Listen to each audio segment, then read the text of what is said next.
अस्सलाम वालेकुम dear students, कैसे हैं आप। उम्मीद है कि आप अल्लाह ताला के फजल करम से ठीक ठाक होंगे। आज हम इंशाल्लाह क्या डिस्कस करते हैं। आज हम वेक्टर स्पेस को डिस्कस करेंगे। आइए चलते हैं हम वेक्टर स्पेस की जानब। उससे पहले अगर आप हमारे चैनल पे न्यू हैं तो हमारे चैनल को सब्सक्राइब भी करें और साथ बेल आइकन को भी प्रेस करें ताकि हमारे आने वाली नई वीडियो आपको जल्द से जल्द मिल सकें। ठीक है स्टूडेंट्स, आइए वेक्टर स्पेस, इसको वेक्टर स्पेस को हम लीनियर अलजेब्रा में भी लेते हैं। ठीक है, वैसे भी ये वेक्टर स्पेस है, डीएससी का भी एक चैप्टर है और इसको हम एमएससी के सिलेबस में भी कंसीडर करते हैं। ये उधर भी हमें काम देता है, तो ये वैसे भी डिस्क्रीट प्योर मैथ में हमें ये काम देगा। ठीक है, तो पहले हम वेक्टर स्पेस की डेफिनेशन देख लेते हैं। वो कि हमारे पास let F be a field and V be non empty set. कहता है कि हमारे पास एक एफ है और उसको हमने फील्ड का नाम दिया है and V be a non-empty set on whose element and operation of addition is defined। उसका क्या मतलब है कि हमारे पास एक फील्ड है F और उसका एक फील्ड है हमारे पास और दूसरा क्या है हमारे पास V is a non-empty, हमारे पास एक सेट है। ठीक है, उसमें क्या कहता है whose elements, जो उसके एलिमेंट्स है ना, एन ऑपरेशन फॉर एडिशन, उसमें एडिशन का ऑपरेशन जो है ना वो हमें डिफाइंड होगा। हमें कोई भी क्वेश्चन दिया गया होगा ना, उसमें हमें एडिशन का जो फंक्शन है ना, मतलब एडिशन का ऑपरेशन, वो हमें डिफाइंड होगा, क्वेश्चन में गिवन होगा। मतलब पहली चीज ये। दूसरी, सपोज दैट फॉर एवरी ए हमारा क्या है, फील्ड है, हम फील्ड में से ले रहे हैं। तो वी हमारा क्या है, इसमें हम स्केलर ही लेंगे। ठीक है, इसमें हम वेक्टर्स लेंगे, वी को हम वेक्टर से डिनोट करते हैं। ए भी जो हमारा है ये क्या है हमारे पास, स्केलर मल्टीप्लिकेशन, इसको हम ले लेंगे। ठीक है, स्केलर मल्टीप्लिकेशन लिख दें इसको।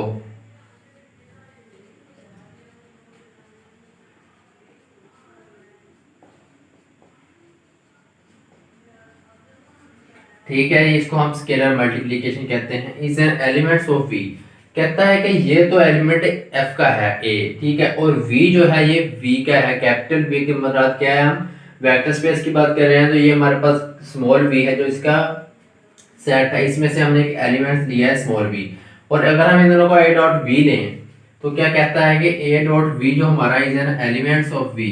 अगर हम इसको मतलब दोनों को ए डॉट वी ले रहे हैं तो वो हमारा एलिमेंट्स किसका बनेगा, वो वी का बनेगा। ठीक है, then V is called vector space. अगर ये कहता है दोनों कंडीशन एडिशन वाली, मतलब ये वाली एडिशन वाली और स्केलर मल्टीप्लिकेशन वाली, ये दोनों कंडीशन फुलफिल होना, तो वो हमारे पास क्या होता है, फिर वो हमारे पास वेक्टर स्पेस होता है। और उसको vector space over F, F का मतलब क्या है, फील्ड। तो इसको हम रीराइट कैसे करते हैं, रिटर्न एज, इसको पढ़ते कैसे हैं, तो रीराइट कैसे करते हैं, V F, V vector space है और एफ हमारे पास क्या है, फील्ड, वी ओवर एफ, इसको हम ऐसे पढ़ते हैं। ठीक है स्टूडेंट्स, ये था, ये हमारा वेक्टर स्पेस की डेफिनेशन है और इस डेफिनेशन की एक्सियम भी है। ठीक है, अगर वो हमारे पास एक्सियम सेटिस्फाई होंगे ना कंप्लीटली, तो तब हम इसे कहेंगे कि ये हमारे पास वेक्टर स्पेस है। ठीक है, तो इसके बाद हम क्या करते हैं, इसके बाद हम एक्सियम को डिस्कस करते हैं। ठीक है स्टूडेंट,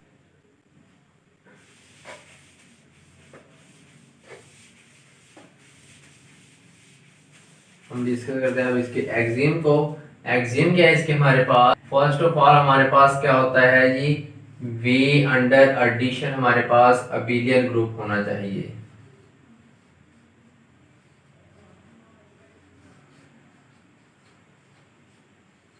जो हम सेट ले रहे हैं ना वी, वो हमारा क्या होना चाहिए, अंडर एडिशन अबेलियन ग्रुप होना चाहिए, जस्ट अंडर एडिशन में। तो दूसरी क्या है इसकी एक्सियम, वो है कि अगर हम a into V plus W लें और is equal to a V plus a W हो जाए फॉर ऑल, हमारे पास a बिलोंग करता है फील्ड में से, और हमारे ये u और सॉरी u नहीं, हमने v और w लिए हैं, v और w ये हमारे पास, वे हमारे पास वेक्टर b में से बिलोंग करते हैं। ठीक है, इसको हम वेक्टर स्पेस के कहेंगे। हमारे पास ये इसका दूसरा एक्सियम है। ठीक है, उसके बाद क्या है तीसरा, इसमें क्या है जी, इसमें क्या है जी हमारे पास, अगर हम a प्लस बी ले लें इंटू वी ले लें तो वो हमारा क्या बनेगा, a V plus b V for all, हमारे पास ए जो और बी दोनों हैं ये हमारे पास फील्ड हैं और जो हमने बी लिया है ये हमारे पास वेक्टर है। ठीक है, तो ये हमारा इसकी तीसरी थी, मतलब एक्सियम इसका तीसरा एक्सियम था।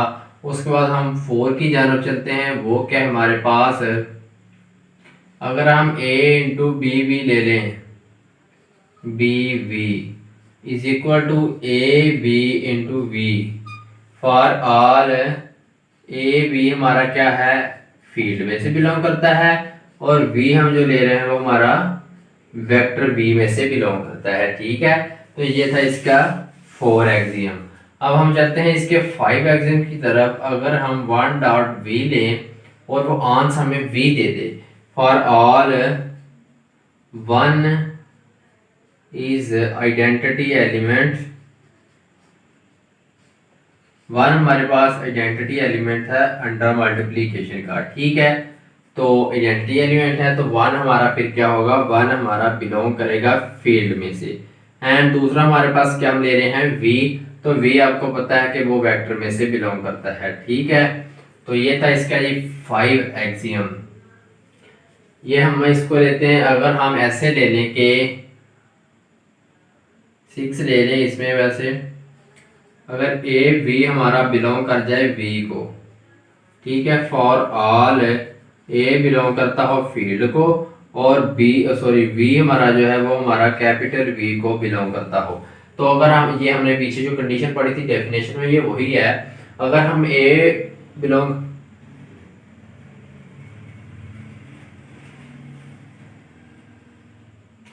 अगर ए बिलोंग एफ में से करता हो और वी बिलोंग कैपिटल वी में से करता हो, तो ए डॉट वी ले तो वो हमारा वेक्टर वी में से आएगा। ठीक है, तो ये थे इसके जी एक्सियम। ये एक्सियम अगर सेटिस्फाई होंगे सारे के सारे, तो फिर हमारा ये एक वेक्टर स्पेस होगा। तो देन तो जो हमारे पास एफ है ना, F is called element of F is called elements of f is called scalar. ये हम स्केलर लेंगे, और हमारे पास एलिमेंट्स जो v के होंगे, elements of v is called vector. वो हम क्या लेंगे, वो हम वेक्टर लेंगे। जो हमारे पास एफ के मतलब एलिमेंट्स होंगे वो हमारे पास स्केलर होंगे, और जो हमारे पास वी के एलिमेंट्स होंगे वो हमारे पास वेक्टर्स होंगे। ठीक है स्टूडेंट्स, ये थे जी इसके एक्सियम। ठीक है, बहुत ही आसान वे में लिखे हैं। ठीक है, तो अब हमें क्या करते हैं, अब हम इस एक्सियम के रिलेटेड एक एग्जांपल करते हैं, तो आपको बहुत ही अच्छे से समझ आ जाएगी कि वेक्टर स्पेस क्या होती है असल में। तो आइए चलते हैं हम एग्जाम्पल की जानब। एग्जाम्पल ले लेते हैं जी हम,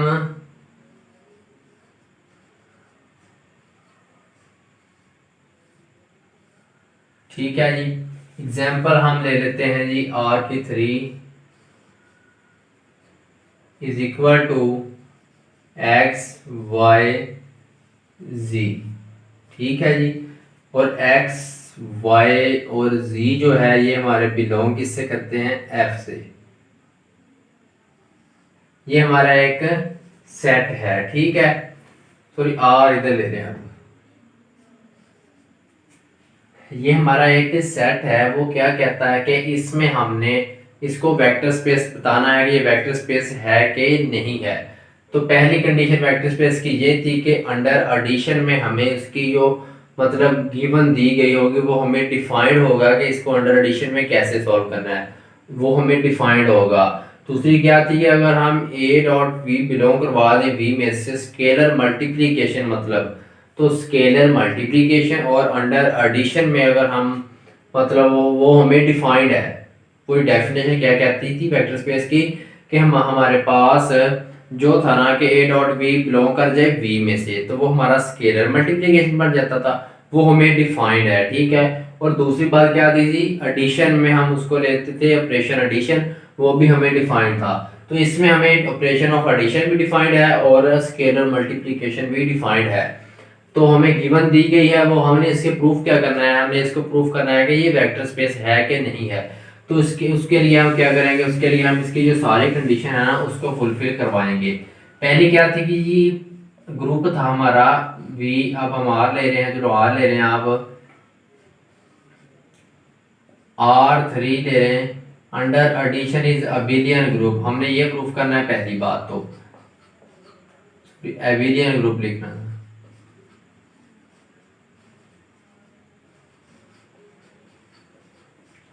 ठीक है, अबिलियन ग्रुप की आपको पता है कि हमने ग्रुप्स में जो डिस्कस किया था अबिलियन ग्रुप को, उसके 4 एक्सियम नहीं सॉरी 5 एक्सियम थे।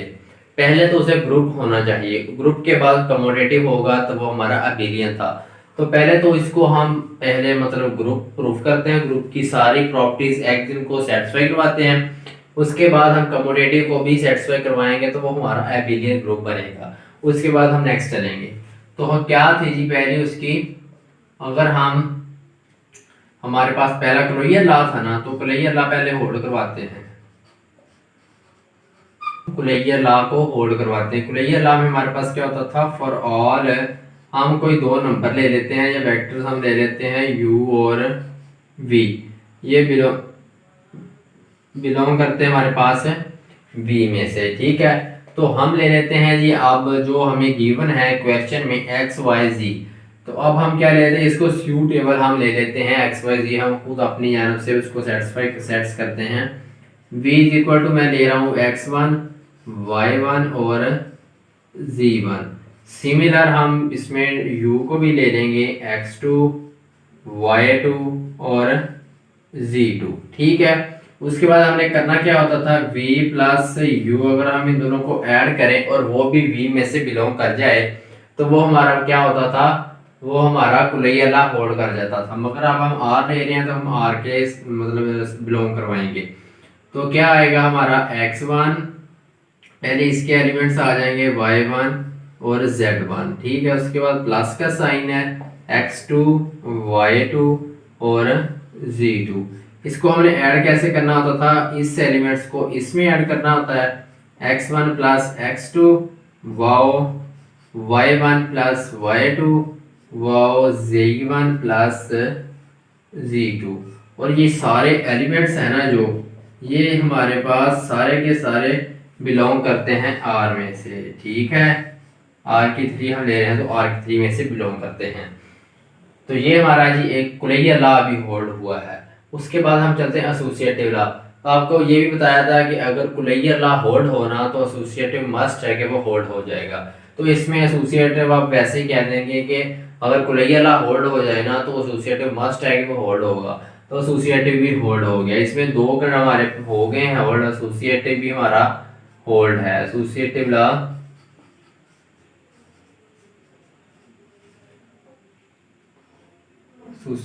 Law hold in R3। तो ये हमारा क्या था जी, ये हमारा कुलैया लॉ होल्ड हो गया। कुलैया law hold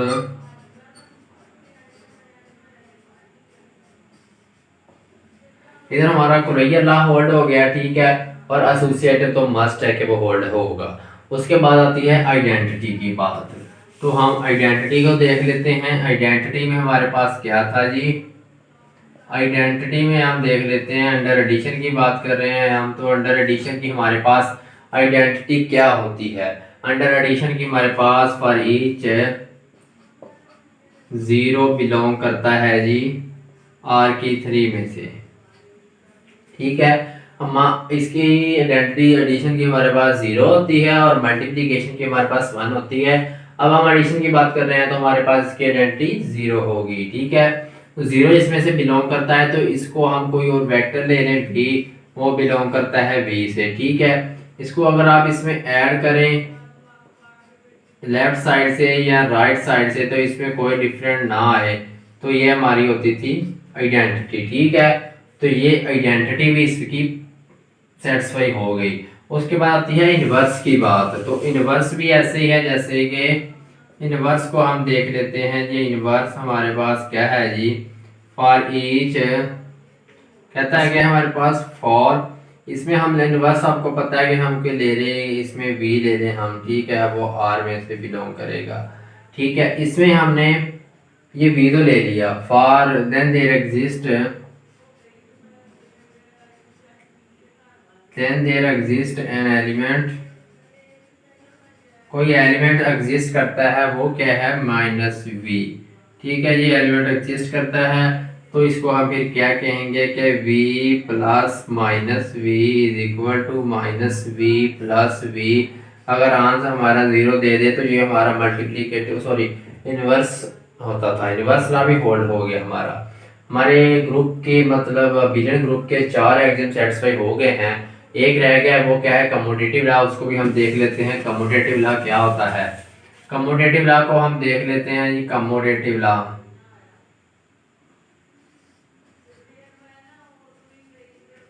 commutative law, commutative law की बात आई है तो आपके पता होना चाहिए कि कम्यूटेटिव लॉ क्या होता है। कम्यूटेटिव लॉ होता है कि अगर हम a plus B is equal to B plus A को प्रूफ करवा दें लेफ्ट साइड राइट साइड के, तो वो हमारा कम्यूटेटिव लॉ होल्ड हो जाता है। तो इसमें हम ले लेते हैं जी v, हम कोई सूटेबल ले लेते हैं। v को हम सपोज कर लेते हैं x1 y1 और z1, और हम u को ले लेते हैं जी x2 y2 और z2। ये हमारे इसमें कि हमने एलिमेंट्स ले लिए। अब हम क्या करते हैं v प्लस u को लेते हैं हम। ठीक है, x1 y1 और z1। ठीक है, प्लस का साइन है। उसके बाद क्या है जी x2 है, y2 है और z2 है। इसको हम क्या करेंगे, इसको हम ऐड करेंगे x1 plus x2 y1 plus y2 और z1 प्लस z2। ये हमारे ऐड होके आ गए हैं। अब हम इसको क्या करते हैं, इसको हम थोड़ा सा ऐसे लिख देते हैं x2 x1 y2 y1। ठीक है, और z2 प्लस z1। इसको ऐसे लिखने का हमारा क्या मकसद है, हमने क्या प्रूफ करना है v plus U is equal to U plus V. तो अगर ये v प्लस यू के इक्वल है ना, तो इसको फिर हम ऐसे लिख लेंगे कि x2 y2 और z2। ठीक है, प्लस का साइन आ जाएगा x1 y1 z1। ये हमारे सारे लिख के आ गए हैं, और ये सारा किसके इक्वल है फिर u प्लस v के, क्योंकि v प्लस यू तो हमने ये लिखा था। अब ये हमारे पास फर्स्ट में आ गया और ये बाद में आ गया, तो हमारा u प्लस v हो गया। तो ये हमारे जी ग्रुप हो, ये हमारा अबिलियन ग्रुप हो गया। हमने अबिलियन ग्रुप इसको प्रूफ कर दिया अंडर एडिशन में। ठीक है, उसके बाद इसकी दूसरी कंडीशन जो है ना वेक्टर, ये इसकी फर्स्ट कंडीशन थी वेक्टर स्पेस की कि इसको अबिलियन ग्रुप प्रूफ करें, तो वो हमने कर दिया है। और इसके अब जो नेक्स्ट है ना वो हम देखते हैं कि जो हमारे पास वेक्टर स्पेस की थी हमने अब उसको देखना है। वो थी हमारे पास, ये देखते हैं हम क्या थी जी। वो दूसरी कंडीशन उसकी थी कि अगर हम a into V plus U ले या डब्ल्यू ले is equal to a V plus a W बन जाए। और फॉर ऑल क्या था जी, फॉर ऑल हमारे पास a जो है वो फील्ड में से बिलोंग करता है, और यू वी है ना जो हमारे ये अब हम r ले रहे हैं तो ये अब हमारा R3 में से बिलोंग करेगा। ठीक है, अब हम u और v को ना मतलब सॉरी v और डब्ल्यू लिया है हमने, तो इधर भी हम वही लिखते हैं v और w। तो v को हम सूटेबल कर लेते हैं जी। v को मैं ले रहा हूँ x1 y1 और z1। ठीक है, इसी तरह हम ले लेते हैं जी w को, वो ले लेते हैं x2 y2 और z2। हमने करना क्या है, हमने इसको ये चीज़ प्रूफ करनी है a into V plus W है ना जो हमारा, ये हमारा इसके इक्वल आ जाए। पहले हम इसको देखते हैं कि ये हमारा क्या है। a तो वैसे ही आ जाएगा ना। उसके बाद हमने v को क्या सपोज किया है x1 y1 और z1। ठीक है, उसके बाद प्लस का साइन है। ठीक है, तो इसको w को हमने क्या सपोज किया है x2 y2 और z2। ठीक है जी, ये हमने इसको सपोज किया हुआ है। अब हम इसको क्या करेंगे, इसको अब हमने इसके इक्वल लेके आना है। ठीक है, इसके बाद क्या हम करेंगे, पहले तो हम a को अंदर मल्टीप्लाई करते हैं, इसके साथ आ जाएगा x1 y1 और z1, ठीक है। प्लस का साइन है a इसके साथ भी आ जाएगा, x2 y2 और z2, ठीक है जी। उसके बाद हम क्या करेंगे जी, a ये हमारा किसके बराबर हमने सपोज किया था, v के, प्लस a ये हमने किसके बराबर सपोज किया था, w के। तो आप देख लेंगे ये हमारा इसके इक्वल आ चुका है, ठीक है। हमने बस यही इसको प्रूव करना था कि हमारा इसके इक्वल आ जाए, तो वो हम इसके इक्वल ले आए हैं। तो ये हमारा हो गया जी इसका सेकंड एक्सियम। अब हम थर्ड की जानब चलते हैं जी। थर्ड में हमारे पास क्या है जी, थर्ड हमारे पास है जी कि अगर हमारे पास a प्लस बी हो और कोई वेक्टर हो साथ is equal to a b plus b V हो जाए, तो हमारा पास ये क्या होगा कि फॉर ऑल ए और बी जो है वो हमारे पास फील्ड में से बिलोंग करते हैं और बी हमारे पास R3 में से बिलोंग करता है, क्योंकि अब हम R3 वेक्टर स्पेस लेके जा रहे हैं। तो उसके लिए हम क्या करेंगे कि पहले तो हमें मतलब हम v को ना कोई वेक्टर सपोज करेंगे। वो हम सपोज किया है कि जी x1 है, सॉरी x y ले लें, x y और z। तो उसके बाद क्या हम करेंगे, a प्लस बी हमारे पास इंटू वी है, तो हम a प्लस बी वैसे ही रखेंगे और इसकी वैल्यूज लगा देंगे, ठीक है। ये आ गई हमारी वैल्यूज। उसके बाद हमने क्या करना है, a को इसके साथ मल्टीप्लाई, सॉरी इसको a के साथ मल्टीप्लाई करते हैं, x y और z, प्लस आप इसको b के साथ मल्टीप्लाई करते हैं जी, तो ये क्या आ गया जी, ये तो a ये हमारा किसके इक्वल हमने सपोज किया है, v के, तो ये a भी हो गया, प्लस ये भी हमने v के सपोज किया तो ये b भी हो गया, तो a प्लस b इंटू हमारे पास v हो गया। तो ये हमारा क्या इसकी तीसरी कंडीशन है ना, जो वो भी हमारे पास फुलफिल हो गई है।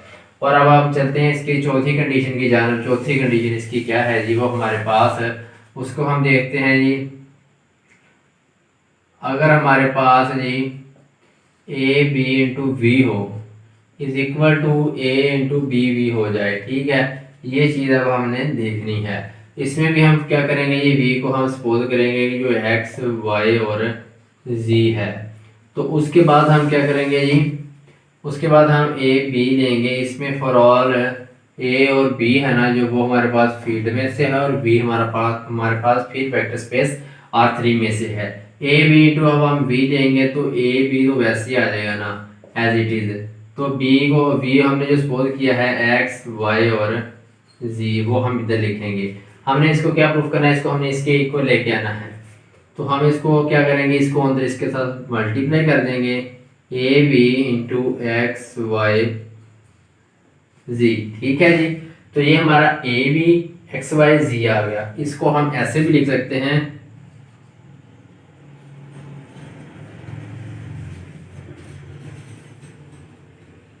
इसको हम ऐसे भी लिख सकते हैं एक्स वाई जी, ठीक है, और साथ में बी लिख दिया। मतलब क्या मल्टीप्लिकेशन में है, हम इसको आगे पीछे करके लिख सकते हैं। तो हमें मतलब हमने ये प्रूफ करना है, ठीक है, हमें ये चीज़ बनानी है। तो इसको हम ऐसे भी लिख सकते हैं कि ये तो हमारा वैसे ही आ गया। अगर मैं कहूँ कि मैं इसको बी लिख लूँ, वी और बी ऐसे लिख दें, ठीक है, तो क्योंकि ये हमारे पास बी के इक्वल है तो इसको हम फिर ए इंटू बी वी भी लिख सकते हैं। तो ये हमारा क्या होगा, ये हमारा इसके इक्वल आ चुका है जो हमें लेके आना था, ठीक है। तो ये इसकी जी 4 कंडीशन थी ना, जो एक्सियम मतलब 4 है वो भी इसका सेटिस्फाई हो गया है। अब इसका एक्सियम रहता है 1, वो हम देखते हैं ये 5। उसमें हमारे पास क्या है जी, 5 में हमारे पास क्या है, अगर हम 1 डॉट वी लें वो हमें आज दोबारा वही वेक्टर दे जो हम वेक्टर लें, तो वो हमारा क्या होगा जी, वो भी हमारी एक कंडीशन है, वो भी सेटिस्फाई होगी।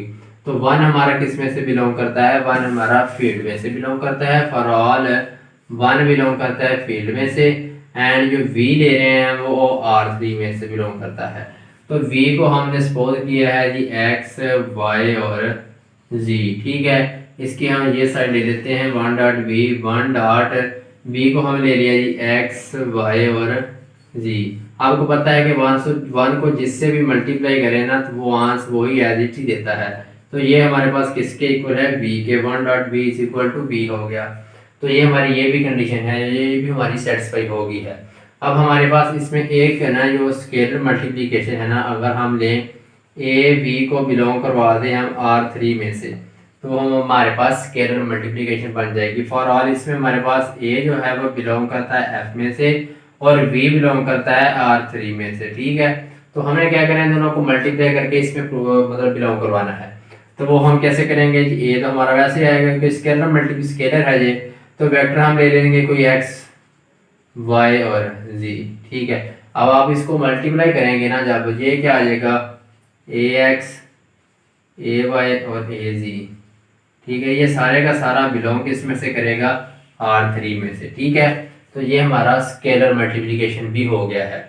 तो इससे हमारा जो कंडीशन थी ना हमारी वेक्टर स्पेस की, ओवरऑल हमारी इसकी 6 कंडीशन थी, जो 6 की 6 इसने सेटिस्फाई की है इस क्वेश्चन में जो हम लेके चले थे। R3 is equal to X Y Z, हमने एक सेट लिया था और एक्स वाई जी हमारे पास रियल में थे, मतलब R में से थे, ठीक है। तो इसको हमने एक मतलब वेक्टर स्पेस प्रूव करना था, उसके हमारे पास जो एग्जिम थे उसको हमने सेटिस्फाई करवाना था। तो वो हम कर चुके हैं कि हमने इसके सारे एग्जिम को सेटिस्फाई करवा दिया है। तो ऑल दीज एग्जिम हम लिख देंगे, फिर क्या इधर फिर हम लिख देंगे कि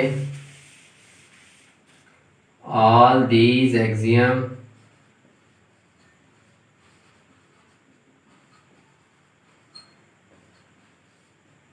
of vector space is satisfied. हमने ऑल उसके एग्जाम थे ना, जो 6 एग्जाम थे वो हमने सेटिस्फाई करवा दिए हैं, ठीक है। तो देन हमारे पास क्या होगा जी, then R3 is equal to X Y Z, ठीक है, इंटू